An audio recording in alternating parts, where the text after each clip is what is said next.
Today we're going to talk about compassion, and sometimes that seems to be lacking in the world that we live in today. And I want to start by telling you a couple of stories, and as you listen to these two stories, I want you to remember that they are both actually true stories. Sometimes when we go through these stories, you can't believe that somebody would actually do something like this, but they are actually both true stories. The first story was about a young girl named Emma, and she was having an early Christmas dinner with her family at a nearby restaurant. As they were eating dinner, she had ate something she was not aware of. She was allergic to peanuts. She had a severe allergic reaction to the peanuts, and her throat started to close. Her parents started to panic and yelled for someone to call 911. Unfortunately, they forgot to bring her EpiPen along that night. As her condition started to decline even worse, the ambulance was nowhere in sight. So her parents decided to take the child to the ER and for themselves. But when they were outside, they saw across the street there was a pharmacy that was open. They rushed inside and told the pharmacist about the child's condition. But the pharmacist said if they didn't have a prescription, that they were unable to give her the EpiPen that might save her life. They pleaded with the pharmacist over and over, and he still refused, saying that it's too dangerous to give a prescription without a doctor's consent. Finally, the ambulance arrived. They tried to revive the child, but by that time it was too late, and Emma had passed away. Died from something that was, with a little common sense and a little compassion, would have saved the young girl's life. And on a side note, it said also that the CDC said that even a healthy child could receive an EpiPen and there would be no reaction to it. There would be no harm.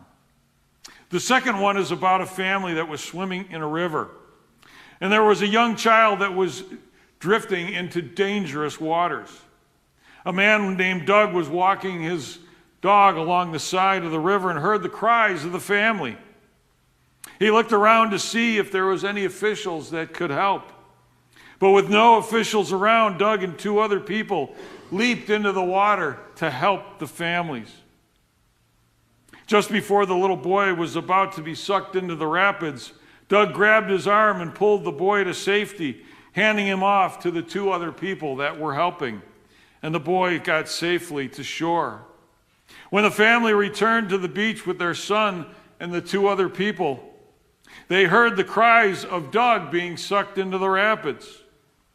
But the family was packing up their belongings and started to head home. The other two bystanders started yelling at the family and asking if they were going to stay, or at least call 911 or help, or even see how the outcome was. After all, he did just save the boy's life. The family explained that the situation had nothing to do with them. And as Doug was sucked into the rapids, his dead body was found down the river.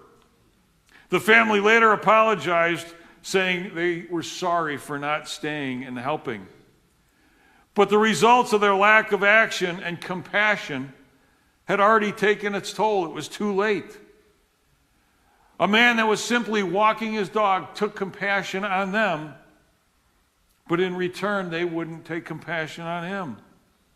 Again, without thinking about his own life, he helped this family to save this little boy. And again, at the end, it cost this man his life. We're so selfish sometimes and so ungrateful that this family thought after their son was saved, it wasn't any more of their business. And as I said, both those stories, even as hard as they are to believe, are true. It's crazy to think that people could be so cold and callous about a human life. I don't know how anyone could stand idly by, especially after this man saved their son. You would think they would be glad to go out and do as much as they could to help this man and save his life. Or the pharmacist who could have easily reached on the shelf and grabbed the EpiPen and gave it to the parents, and it would have saved their child. you just think, where is the compassion in humanity or common sense? How many times have things happened to us that have made us so mad that we think that people don't either have common sense or there's no compassion left in the world? And it seems that we live in a world today that is lacking a lot of compassion for us. We turn on the news and we look at stories of the subways and the streets in New York. And there are people just standing around while someone gets attacked, but yet they have the time to grab their camera and take a picture or a video, but yet they won't step in and help. Too many times we forget about the next person. We have almost come to the point where we think that if we were laying dead or having a heart attack on a sidewalk, that someone was so cold they would just come up to us and walk around us, not even ask what's going on. But then every once in a while, we hear a story that has a glimmer of hope. We still have hope for society and mankind because there are still good people in this world. And we hear a story like this that is also true. It's a true story about a cab driver about 20 years ago when he took the late shift for a friend of his. It was about 2:30 in the morning and he received a dispatch to pick someone up. When he arrived at the building, it was dark, except for a single light on the first floor. At this point, most cab drivers would have honked once, and if someone didn't come out of the house quickly, they would have drove away because the situation didn't look safe. Because in this neighborhood, it was not a safe neighborhood. But it also depended on cabs to take people to different places. And he thought to himself that, well, maybe this person really might need my help. So he walked up to the front door and he knocked. He heard a frail voice from an elderly woman that said, "Just a moment." As the door opened, a small woman in her 80s stood before the cab driver. She was dressed as she looked just out of the 40s. By her side was a small suitcase she would be taking with her. But as the cab driver looked inside the apartment, he saw that it looked like it had never been lived in for so many years. The furniture was covered in white sheets. There was no pictures or clocks on the wall, no knickknacks on the shelf anywhere. The elderly woman asked if he would take her suitcase to the car and come back and assist her to the cab. The woman kept thanking him for his kindness. And he told her, "I'm just trying to help someone," as if they were my own mother. When they got into the cab, she handed him an address to where she had to go. But before they went, she asked if they could drive through town one more time. The cabbie said to her, "Do you know this is not the shortest route?" But the elderly woman said that was okay. She was in no hurry. And she wanted to take one more trip through town before she was dropped off at the hospice center. He looked in the mirror and saw the woman's face glazed over. She said she had no family left, and the doctors told her she didn't have a whole lot of time to live. The cabbie reached over at this point and turned the meter of the cab off. He asked her what route she would like to take. And for the next 2 hours, they drove around town. She was able to relive some of the greatest and wonderful moments in her life. She pointed out places where she had lived, where her and her late husband would go, where they would go dancing in their younger years, and where they enjoyed the best days of their lives together. As the sun began to break the horizon, she suddenly said, "I'm tired, and let's go." Together they drove in silence to the address that she had given him. As they pulled up to the nursing home, there were 2 men that were waiting for her there. The cabbie opened the trunk and got her suitcase out, and she was already seated in the wheelchair. The woman said, "How much do I owe you to the cabbie?" And the cab driver said nothing. It was on him. The woman said, "Well, you have to make a living." But he said there'll be other passengers. Almost without thinking, he bent over and gave the old woman a hug, and she held on to him tightly. The hug ended with her saying to him, "You gave an old woman a little moment of joy." And she said, "Thank you." For the rest of the night, the cabbie didn't pick up any more passengers. He just drove around the city aimlessly. And he couldn't help to think, what if someone else would have picked up this elderly lady? Someone maybe without as much compassion as he did.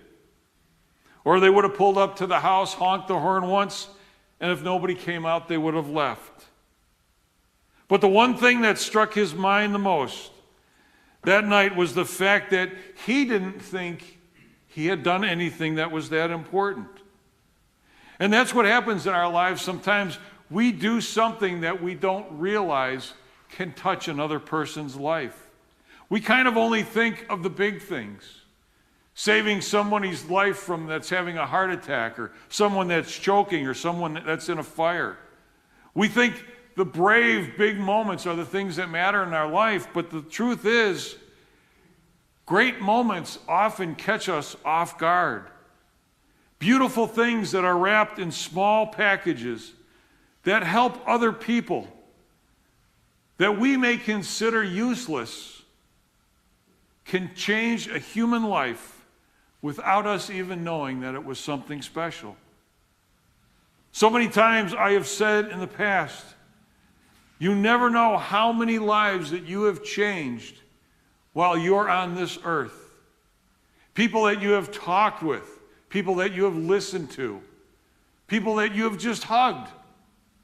You don't know how much that has changed someone's life. A little compassion for another human being. These are the things that Christ taught us about. Love one another as I have loved you. Jesus tells me and he tells you that I need to love you, and I need to love you, and I need to love you. That you are all my brothers and sisters, and that we are to love each other. No matter who we are, no matter what we have done, Jesus wants us to have compassion and love for one another. And if you think about the ministry of Jesus Christ and had to come up with maybe one word to describe his ministry, what would it be? Would it be compassion? Would it be love? Would it be salvation? You may not be able to describe it in one word. It might be all three or even more. In our scripture reading today, Jesus shows us that he has compassion for everyone. Jesus was asked by a man to help his daughter that just died. Jesus was right in the middle of things.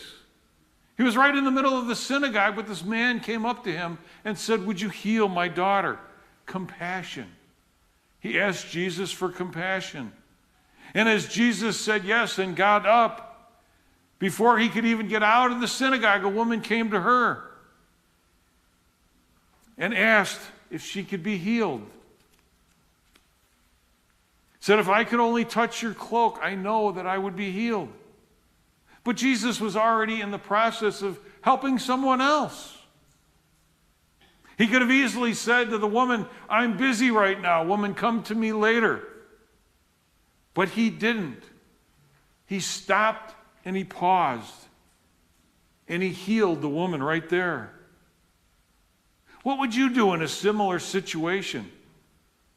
Think of yourself that you're doing something important around the house, or you're running an errand that is something that is important to you, and someone calls, your best friend calls, or a friend that calls, maybe that even is an acquaintance of yours. You're busy, but as I said, it could be someone that needed help. They said it'll only take a minute, it's just quick. Well, we know how long a minute is, and sometimes helping people takes forever. But you know it's a good friend, so you know you're going to go and help them. But then as you're on your way to that person's house, another friend calls and says, "I need your help," and that one's only going to take a minute too. What's going through your mind right now? I was just minding my own business, working on my own stuff, and now all these people want something. Do you help the second friend that needed help that said it'll just take a minute? Tell the first person that I'll be there right away, but somebody needed my help before? Would you be angry and say, I'm not going to help you because I'm in the middle of something? That's why we have caller ID today, so we can look at who's calling. Just kidding. Just kidding. I think we're all guilty of that one. Oh, look who that is. Oh, I'm busy right now. But ask yourself, what would you do? Well, the same thing happens to Jesus. Jesus is teaching us that we have to try and help anybody we can whenever we can. Even if we think it's impossible, someone calls and we think it's an impossible task to do. But all things are possible with Christ. And then again, look at Jesus. He went to the house. And he said the girl she wasn't dead, she was just sleeping, and the people laughed at him. But Jesus took the girl's hand and said, get up. And she lived, and the news spread throughout the valley. When Jesus left and he was going back to where he was before he was interrupted again if you read further into the passage. 2 blind men came up to him and asked Jesus to have mercy on them so that they could see again. And what did Jesus do? Of course, he took mercy on them. He had compassion for them.